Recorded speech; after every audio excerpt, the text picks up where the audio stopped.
Assalamualaikum warahmatullahi wabarakatuh.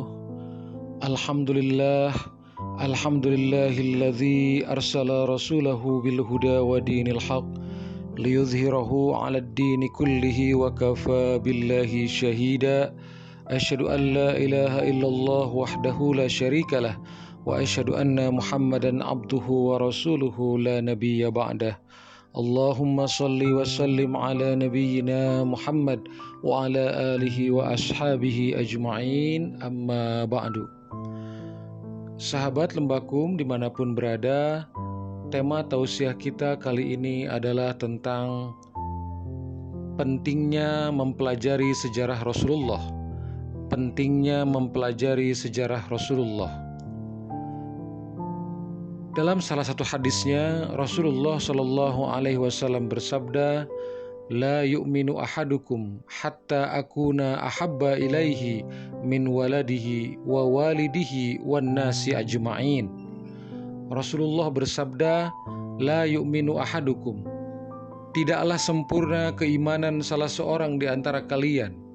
Belumlah sempurna keimanan kalian hatta akuna ahabba ilaihi, sehingga diriku, kata Rasulullah, ahabba ilaihi, lebih dicintai olehnya, min waladihi, daripada rasa cintanya kepada anaknya, wa walidihi, dan daripada rasa cintanya kepada orang tuanya, wan nasi ajma'in, dan daripada rasa cintanya kepada seluruh manusia.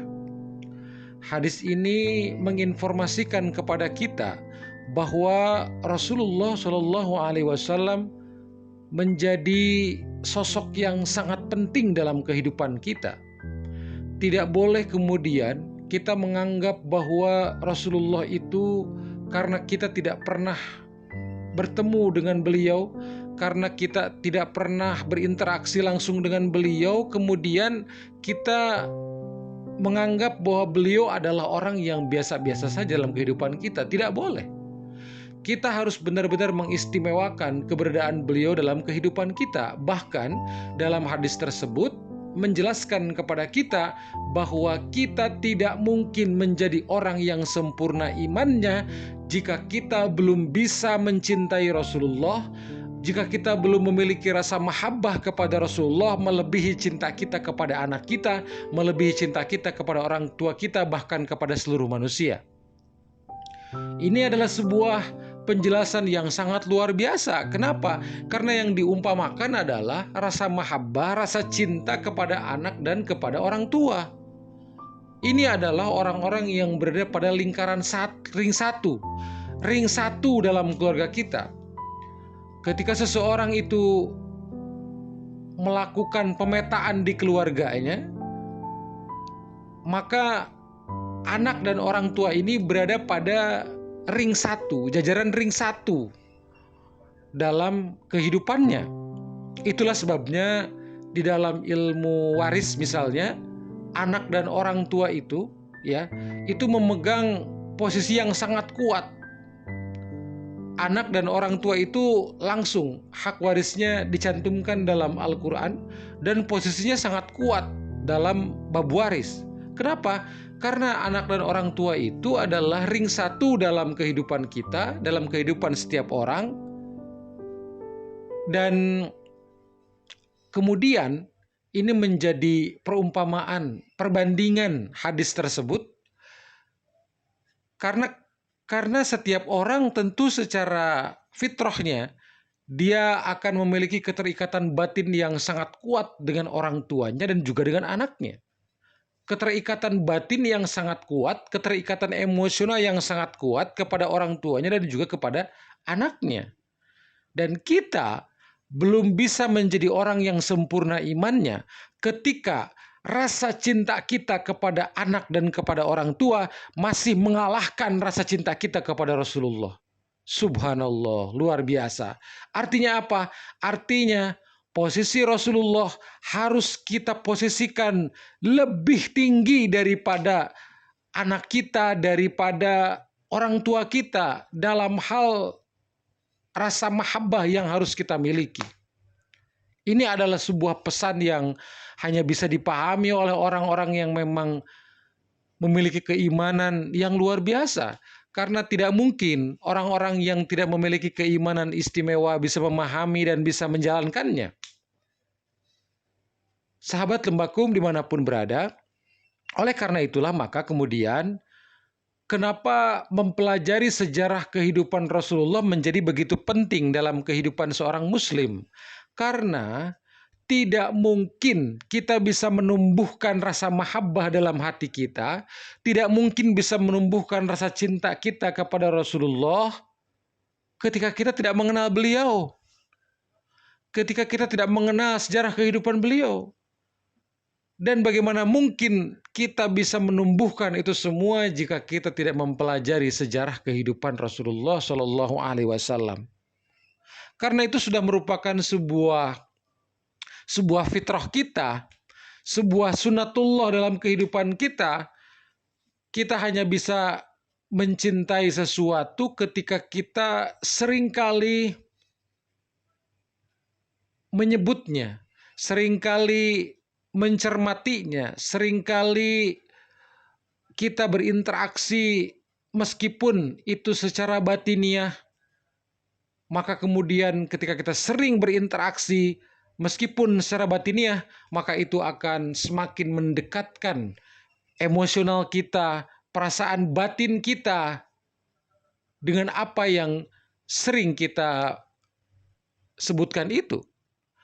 Itulah sebabnya ketika orang ingin mendekat kepada Allah, ketika orang ingin semakin taqarrub, mendekat kepada Allah, cara yang paling tepat adalah banyak berzikir kepada Allah. Banyak berzikir. Berzikir itu menyebut nama Allah dengan beragam cara. Berzikir itu menyebut dan mengingat nama Allah dalam setiap keadaan. Maka dia akan semakin dekat kepada Allah. Tanpa zikir mustahil orang bisa mendekat kepada Allah. Tanpa zikir mustahil orang bisa taqarrub kepada Allah. Tentu makna zikir di sini dalam makna yang luas, bukan hanya zikir dalam ucapan, dalam lisan, tapi zikir dalam hati dan pikiran. Jadi zikrullah, zikir kepada Allah dalam makna yang luas, bukan hanya zikir dalam lisan saja, bukan hanya zikir ba'da sholat saja, tetapi zikir hati dan pikirannya. Sehingga ketika dia bisa berzikir kepada Allah, maka dia akan bisa semakin bertaqarrub kepada Allah, bisa semakin dekat kepada Allah Subhanahu wa taala. Begitu juga dengan Rasulullah. Tidak mungkin kita bisa semakin dekat batin kita, perasaan kita, emosional kita semakin dekat dengan Rasulullah tanpa kita mempelajari sejarah kehidupannya, tanpa kita mempelajari hadis-hadisnya. Itu tidak mungkin. Karena sudah merupakan sunatullah, harus ada media yang mendekatkan kita dengannya. Ketika kita semakin mempelajari sejarah kehidupan beliau, sejak beliau lahir, masa kecil, masa dewasa, perjuangan beliau, sampai akhir hayatnya, semakin kita gali, maka semakin tumbuh rasa cinta dan mahabbah kita kepada beliau.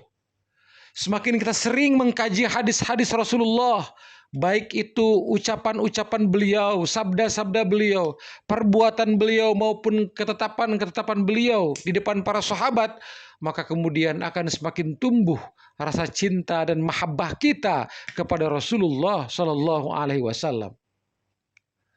Kemudian hal lainnya yang membuat kita penting untuk mempelajari sejarah kehidupan Rasulullah adalah kita memiliki kewajiban untuk meneladani kehidupan beliau. Laqad kana lakum fi Rasulillahi uswatun hasanah. Laqad kana lakum fi Rasulillahi uswatun hasanah. Sungguh pada diri Rasulullah itu ada suri tauladan yang baik bagi kita semuanya. Untuk menjadi teladan kita semua.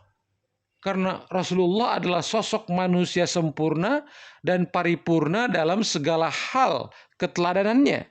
Kita sebagai umat Islam, sebagai hamba Allah, sebagai umat Rasulullah, wajib untuk meneladani kehidupan beliau. Perilaku, akhlak, perbuatan, dan lain sebagainya. Kita wajib untuk meneladaninya, menjadikan beliau sebagai teladan dalam kehidupan kita. Dan itu tidak mungkin kita bisa lakukan tanpa kita mempelajari sejarah kehidupannya. Tanpa kita pelajari sejarah kehidupan Rasulullah. Tanpa kita pelajari hadis-hadis beliau. Inilah letak pentingnya mempelajari kehidupan Rasulullah SAW. Jika kita mempelajari sejarah beliau, maka bisa kita gali dari berbagai kitab-kitab karya para ulama. Kitab-kitab para ulama itu sangat banyak ya, yang menjelaskan tentang sejarah kehidupan Rasulullah. Sangat banyak bisa kita kaji, baik itu dalam kitab-kitab yang memang murni berbahasa Arab, kitab-kitab asli, kitab-kitab yang asli berbahasa Arab yang otentik begitu, maupun kitab-kitab terjemah. Tidak ada masalah, kitab-kitab terjemah pun dalam bahasa Indonesia misalnya itu juga sangat penting, karena dengan memahami sejarah beliau dengan bahasa kita, tentu itu akan lebih mudah untuk kita memahaminya.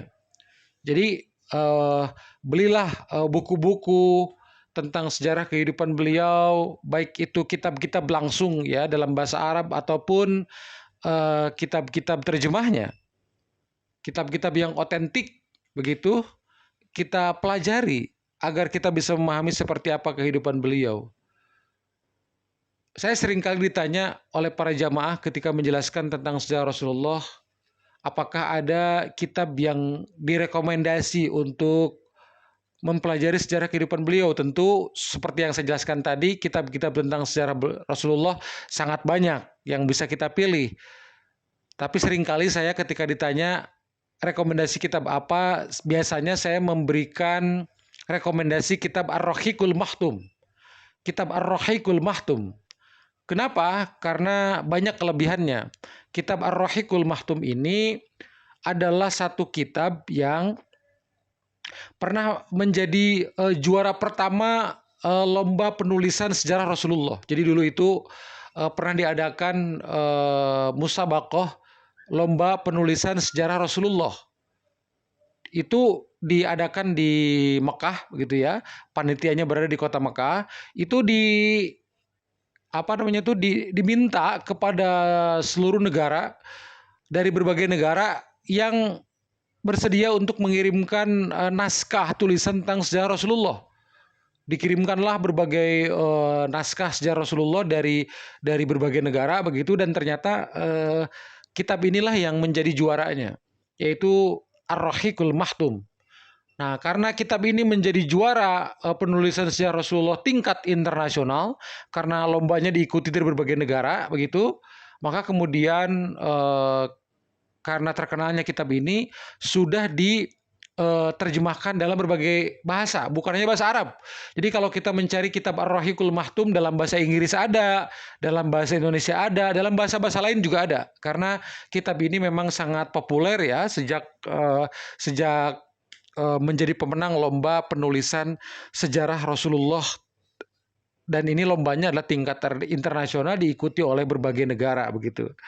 Jadi kitab ini sangat mudah dicari, baik dalam bahasa Arab, dalam bahasa Inggris, maupun dalam bahasa Indonesia. Ini sangat mudah untuk kita dapatkan. Kitab Ar-Rahiqul Mahtum yang isinya adalah menjelaskan tentang sejarah Rasulullah. Dan kelebihan dari kitab ini juga adalah kitab ini kurang lebih kalau versi aslinya sebanyak 500 halaman.